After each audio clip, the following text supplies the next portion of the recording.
Hey everybody and welcome back. Hope your guys' week is going good so far. It looks like Black Ops 1 is now playable on the Xbox One. So I guess if you guys have the disc version of the Xbox 360, you can now play it on your Xbox One. I'm not sure if you can buy it on the Xbox store as well. I'm assuming that's a possibility. That's really awesome that they're having Black Ops on the Xbox. I know a lot of people wanted old Call of Duties, like, remastered. This is just as good. I mean, you can play old Call of Duties and just have a good old time playing Black Ops 1 with all those great memories. Alright, so moving on to the next piece of news. So next piece of news is really, really cool. It's basically how nature reclaimed Fallout 4's wasteland. And it's from a guy named Huliton. I'll post this video down, the link will be down below in the description. It's from IGN. It's really cool. He uses like 3 mods together. It makes it look like a naturey, like, landscape almost kind of thing, and like really, really cool looking. He uses the Resurrection, which is for new grass, landscape, and buildings textures, as well as new ambient sounds. Grasslands, which brings other grass textures as well, but also with flowers and modified debris, beaches, and marshlands. And photorealistic Commonwealth.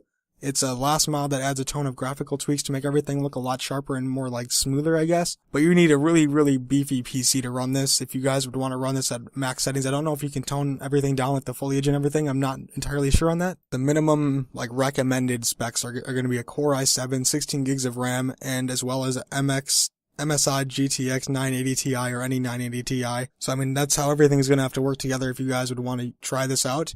I mean, I only have a 970. I mean, I don't even have 16. I think I have 12 gigs of RAM because I have like a tri-memory motherboard. But I do have the i7, so we're one third the way there. But if you guys want to check out this video, the link will be down below in the description. It's really, really, really cool.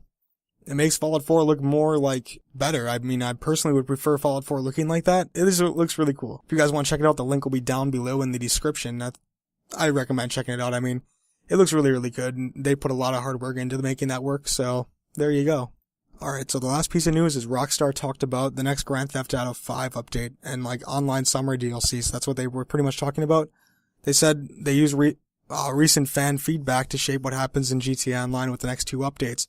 They'll look to expand, online, but building a new content by fans in the game's free mode. Cutting stunts will expand GTA 5's racing and stunting scene with new creative and fun games, so our players have really excelled in a chance providing new tools and making a lot of map creators very happy. And fresh stunt-ready vehicles or gear will be added as well, along with props for the creative tool and other gameplay possibilities.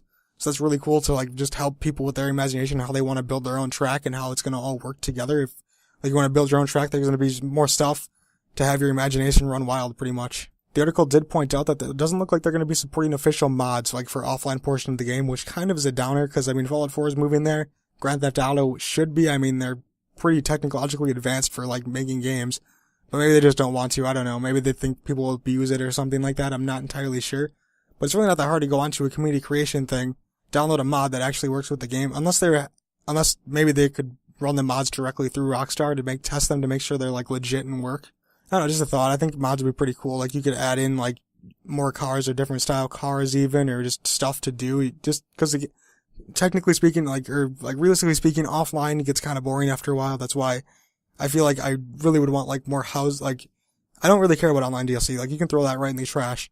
What I want in offline DLC is going to be, like, more houses, like, robbing people's homes and stuff. I think I talked about that in the last video, but yeah.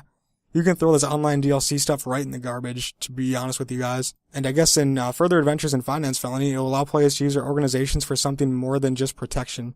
I guess they'll have contraband trafficking, which can be run from new properties as well.